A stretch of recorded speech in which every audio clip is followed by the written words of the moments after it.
नमस्कार। आजकल चर्चा जन्म कुंडली के प्रत्येक भाव में ग्रहों की चल रही है। आज चर्चा शनिदेव की है।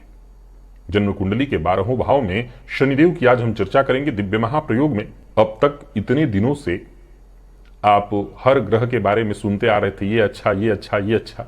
अब आज आइए शनिदेव के बारे में सुनना प्रारंभ करते हैं। प्रिय दर्शकों, लग्न में शनिदेव के पहले हम प्रभाव को जान लेते हैं। देखिए, लग्न में शनिदेव का होना किसी भी तरह से ठीक नहीं है, क्योंकि काल पुरुष की कुंडली के हिसाब से मेष राशि होती है। वहां पर मंगल की ये राशि होने के चलते इनके लिए यानी शनिदेव के लिए उनकी नीच राशि होती है। अब अगर शनिदेव मकर, कुंभ या तुला राशि के हों तब तो फिर भी ठीक है, यानी जातक के लिए कहीं ना कहीं धन सुख देगा। धनु और मीन के हों तब भी ये अच्छा फल देने वाले माने जाते हैं। लेकिन बाकी की जो राशियां बचती हैं उनके लिए शनिदेव का यहां पर होना कष्टदायी, संघर्षमय जीवन बनाने वाला होता है। लेकिन इसका यह मतलब नहीं है कि मकर, कुंभ, तुला, धनु, मीन इन राशियों में शनिदेव अच्छा फल देंगे और कुछ कष्ट नहीं देंगे ना। ये बिल्कुल ना भूलिए कि शनिदेव काल पुरुष का विषाद है, दुख है। लग्न में होगा तो वो सुधार करेगा ही करेगा। व्यक्ति के आचरण को, व्यक्ति के व्यक्तित्व को वो सुधारेगा ही सुधारेगा। परमात्मा में प्रीति जागृत करा दे, यही काम तो है शनिदेव का। तो परमात्मा में प्रीति कब जागृत होती है? जब इंसान मुसीबत में पड़ता है। तो याद रखिए कि लग्नगत शनिदेव के प्रभाव को जहां मैं अच्छा धनवान भी कह रहा हूं, वहां कुछ न कुछ परेशानियां इंक्लूडेड हैं, और बाकी की राशियों में तो निसंदेह कष्टदायी होते हैं। जन्म कुंडली के लिए दूसरे भाव में शनिदेव हों तो जातक को एक कटुभाषी बना देते हैं। मुख से संबंधित कुछ न कुछ रोग परेशानी होती रहती है। अब ये अलग बात है कि स्वगृह और उच्च राशि के हो तो धनवान भी बनाते हैं। शनिदेव का द्वितीय भाव में होना, क्योंकि शनिदेव के स्वभाव में वृद्धि के गुण बहुत जबरदस्त हैं, तो वो वृद्धि कराते हैं। सबसे पहले तो बात यह आ जाती है कि वो रिश्तों से विच्छेद करा देते हैं। तो माता के सुख को अल्प कर देंगे, माता के सुख में परेशानी ले आएंगे, भाई के साथ कष्टदायी स्थिति उत्पन्न करेंगे, कुटुंब के मध्य कलह की स्थिति उत्पन्न कराएंगे। लेकिन फिर भी जातक के पास धन होता है। कुटुंब होते हुए भी कुटुंब का सुख नहीं होता, पर धन उसके पास होता है। तीसरे भाव में शनिदेव के होने को बहुत अच्छा माना गया है। जातक निरोगी होता है, विद्वान होता है, योगी होता है। और सबसे बड़ी बात तो यह है कि शीघ्र किसी कार्य में उसका दिमाग बड़ा तीव्र गति से काम करता है, शीघ्र किसी तरह का निर्णय लेने में वो सक्षम होता है, भाग्यवान भी होता है। और सबसे बड़ी बात है शत्रुहंता होता है। कुल मिलाकर के जन्म कुंडली के तीसरे भाव में शनिदेव को अच्छा माना गया है, ये आप जानते हैं। चतुर्थ में शनिदेव का होना जातक को जीवन काल में अपयश अवश्य लगा देता है।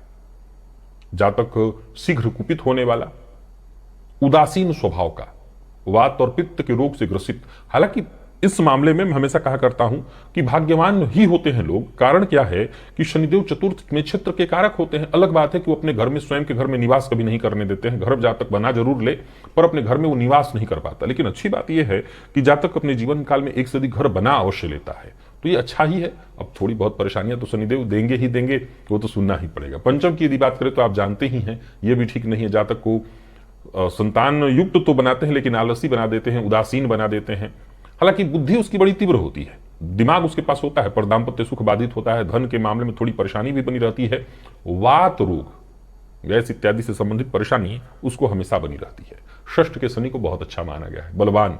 हालांकि आचार विचार का हीन होता है जातक, पर फिर भी बढ़िया है। ऐसा देखा जाए तो जातक शत्रुहंता होता है, योगी प्रवृत्ति का होता है, साधक होता है। आयु वगैरह भी उसकी ठीक होती है, यात्रा जीवन में करने वाला होता है, और सबसे बड़ी बात अपने पुरुषार्थ से सब कुछ हासिल करता है। सप्तम के शनि की यदि बात करें तो यहां पर शनि वैसे तो कालपुरुष की कुंडली के हिसाब से उच्च के समान होते हैं, लेकिन जातक को कामी और क्रोधी भी बनाते हैं। विलासिता का जीवन पहले देते हैं, अगर जातक उसमें उलझ जाए तो फिर बाद में बहुत कष्ट देते हैं। तो इस सबसे बड़ी बात यही है कि सप्तम यदि शनि उच्च के होकर के उच्च राशि जैसे प्रभाव दे रहे हैं, तो सबसे पहले काम इत्यादि का अपने जीवन से जितना हो सके उसको दूर करिए। दाम्पत्य जीवन में भी परेशानी बना देते हैं। और सबसे बड़ी बात है कि जातक गलत कार्यों में, गलत संगति में लग जाता है, आलस्य के कारण उसके काम बिगड़ते हैं, या यूं कहीं कि उसके काम ही वक्त पर कभी नहीं हो पाते। अष्टम के शनिदेव के बारे में आप जानते हैं, आयु वृद्धि कराते हैं, जातक को स्थूल देही बना देते हैं, शरीर स्थूल हो जाता है। झूठ बोलने की आदत, गुप्त रोग, तो वहीं स्वास्थ्य में कुछ न कुछ स्वास्थ्य से संबंधित परेशानी, संघर्ष बहुत बढ़ाते हैं। जातक ये न के न प्रकार न सफल होने का प्रयत्न करता है, लेकिन इसके बावजूद उसके जीवन से संघर्ष खत्म होने का नाम नहीं लेता। तो ये परेशानियां उसके जीवन काल में बनी ही रहती हैं। यानी कुल मिलाकर के देखें तो कुंडली के इस भाव में भी शनिदेव को बहुत अच्छा, लेकिन एक बात ध्यान रखिएगा, मैं बहुत अच्छे से समझा देता हूं। शनि को अष्टम का कारक कहा गया है, तो ज्योतिष शास्त्री कहता है कि जिस भाव में उस भाव का कारक ग्रह बैठे वो भाव सबसे अच्छा है। लेकिन ये बात कभी भूलना नहीं है कि कारक होने के बावजूद शनिदेव यहां कष्ट और संघर्ष परेशानी की स्थिति उत्पन्न करते हैं। नवम में शनिदेव को अच्छा माना गया है। जितने भी बड़े से बड़े धर्मात्मा धर्मज्ञ हुए हैं उनकी कुंडली में शनि नवम में ही पाए जाते हैं। बढ़िया है यहां पर शनि का होना, साहसी बनाते हैं। ऐसा जातक यात्रा करने वाला होता है, शत्रुनाशक, छोटे मोटे रोग उसके जीवन में रहते हैं पर फिर भी ठीक है, बुद्धिमान ज्ञानवान साधक होता है। सबसे बड़ी बात है साधना।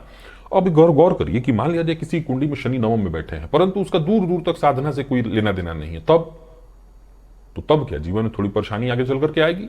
इसका मतलब है कि आपकी कुंडली के नवम में यदि शनि है तो आचार और विचार से हीन नहीं हो सकते हैं आप। आपको साधना की तरफ प्रवृत्त होना ही होना है। दसम के शनि को भी बहुत अच्छा माना गया है।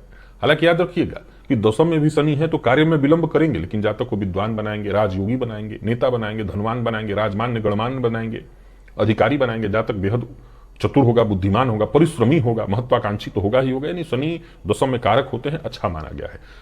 11वें के शनि को भी बढ़िया माना गया है। ऐसे शनि जातक को दीर्घायु प्रदान करते हैं और क्रोधित तो होता ही है जातक, क्योंकि वक्त पर उसके काम नहीं हो पाते। योगाभ्यासी होता है, परिश्रम करने में कभी पीछे नहीं होता, लेकिन संतति सुख में कमी ला देते हैं क्योंकि शनि की दृष्टि। और बाकी बुद्धिमान तो होता है, कार्यों में विलंब अवश्य उसके हो पर धन पैसा वगैरह अर्जित कर लेता है, इसमें कहीं कोई दिक्कत नहीं। और कुंडली के 12वें में भी शनि को बहुत अच्छा नहीं, यहां भी कारक ही होते हैं पर कष्ट देते हैं, आलसी बना देते हैं, व्यसन में जातक को डाल देते हैं, व्यर्थ का काम करने वाला। कई बार ऐसे जातकों में उन्माद का रोग या मिर्गी इत्यादि का रोग, कोई ना कोई रोग देते ही देते हैं। मामा को बेहद कष्ट दे देते हैं, मामा के साथ संबंध को खराब करा देते हैं, जातक की वाणी को कड़वी करा देते हैं। तीसरी दृष्टि पड़ती है द्वितीय भाव पर तो वाणी में भी कड़वाहट उत्पन्न करा देते हैं। कुल मिलाकर के देखा जाए तो जन्म कुंडली के 12वें भाव में भी शनि बहुत अच्छे नहीं है। आशा करता हूं अब तो आप मेरे दर्शक हैं और बहुत दिनों से मेरे ज्योतिषीय कार्यक्रमों को देखते हैं, तो ये आपको समझ में आ गया होगा कि इसका मतलब क्या है। इसका मतलब यही है कि नवग्रहों में जब सूर्य की बारी, चंद्रमा की बारी आई, मैंने बहुत अच्छा कहा, बुध की बारी आई, अच्छा ही अच्छा कहा, शुक्र की बारी आई, अत्यंत अच्छा कहा, गुरु की बारी आई, अत्यंत अच्छा कहा। तो जब 4 ग्रह अच्छा कर रहे हैं, जाहिर सी बात है कुछ ना कुछ माइनस पॉइंट भी कहीं ना कहीं होंगे। प्रकृति में कभी भी कुछ भी एक तरफा नहीं है, सब कुछ बैलेंस है। तो जहां इधर सब कुछ अच्छा अच्छा कहा तो वहां बैलेंस करने के लिए शनिदेव है। और बाकी कल राहु की चर्चा सुन लीजिएगा और भी चीजें समझ में आ जाएंगी।